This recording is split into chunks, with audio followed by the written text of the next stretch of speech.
Welcome. I'm Sparkles of Gold, aka Nicolas Polymonakos. Today I'm going to talk about a couple things here for the week of April 23rd to the 30th. I'm doing this really quick. I'm also going to tell you and promo something that's happening on Tuesday here on YouTube for me, and we'll get to that in a second. Let's just jump right in really quick. I'm doing this one on the fly, as always.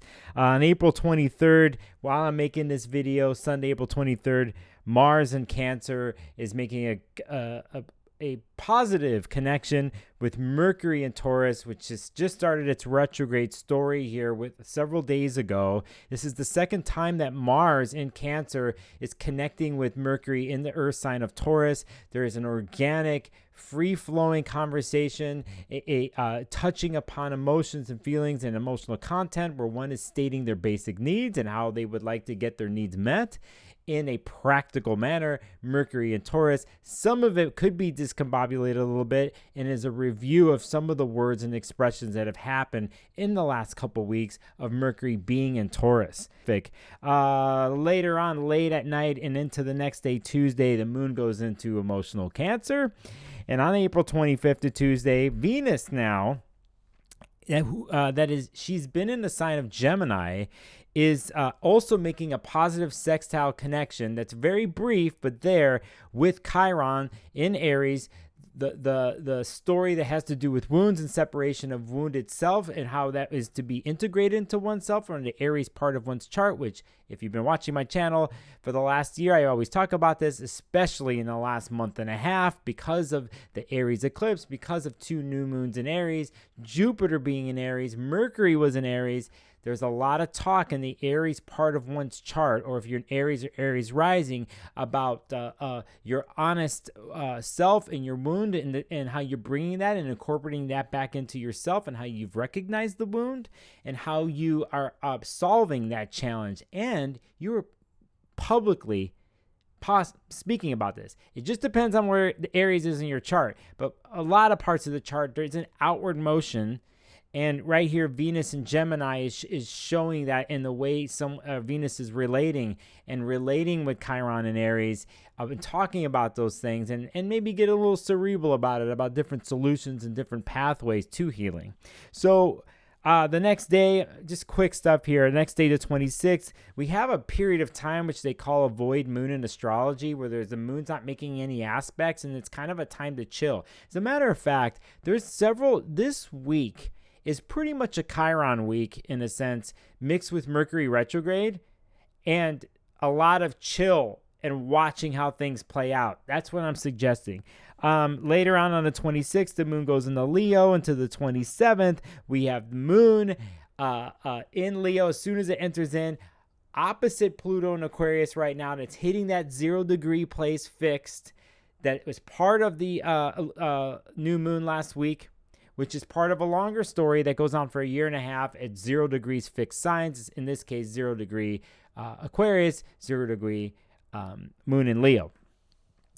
Later on that day on the 27th, now we have Mars in Cancer, this time making a square, challenging aspect to Chiron in Aries. Chiron just had a positive hit here with Venus. Now Mars comes in Cancer, especially after Mars has made a talking connection with that Mercury and Taurus. In the beginning of this video I talked about, Mars now actually makes a challenging connection with the Chiron and Aries. So there's some caustic beef there. This is some emotions rushing up to the surface from the Cancer part of one's chart to the Aries part of the chart where Chiron is. And that goes down at 6:34 a.m.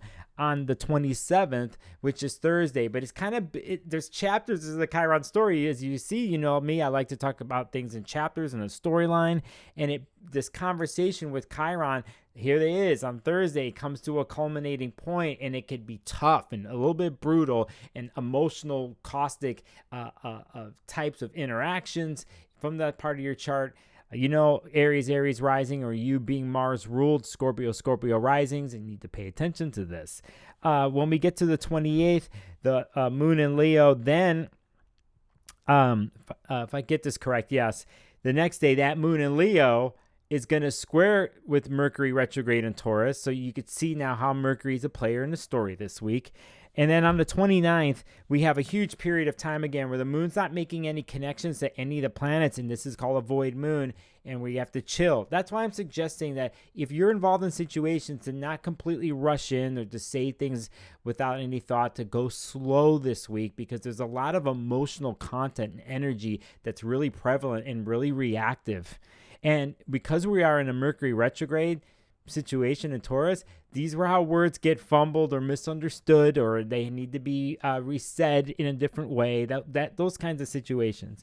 Moon goes into Virgo late on the 29th into the 30th, and the 30th, I'll end with this, on the Sunday, is Mars in Cancer now makes our harmonious connection with Uranus and Taurus, and here is where we have a surprise. Here is where Mars in Cancer, which has touched upon Mercury this week and Chiron this week, and is moving along in an emotional space, was the ruler of the eclipse last week, Mars ruling Aries. So Mars in Cancer is going to have a electrifying connection with Uranus. This is where things come and strike out of the blue.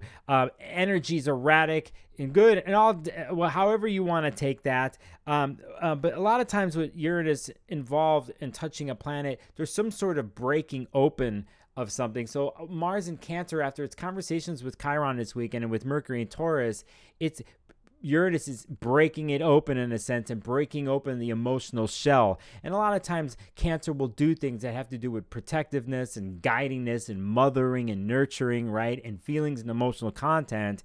And Uranus comes in and brings in some new ways of doing that are different, that are new, unusual, all types of things. But that's how we kind of lead up to the 30th on the Sunday.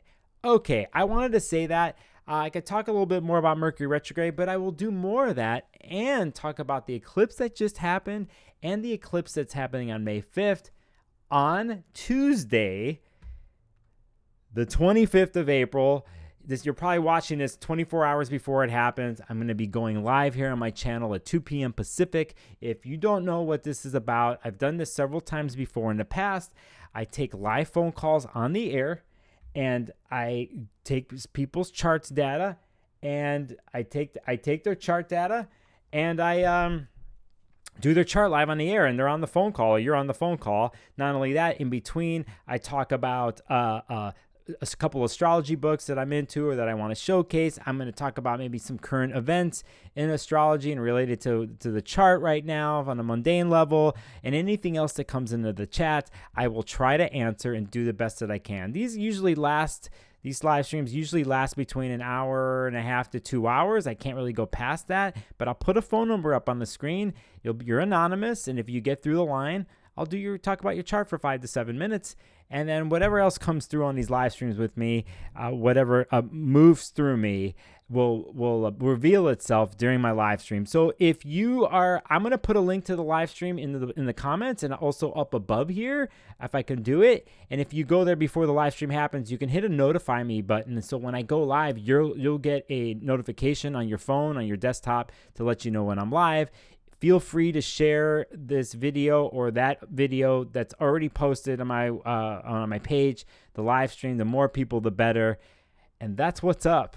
Again, if you dig this, my name is Nicolas Polymenakos, aka Sparkles of Gold, sparklesofgold.com. If you're interested in a session, you can follow me on Instagram, but totally hit the subscribe button and like this.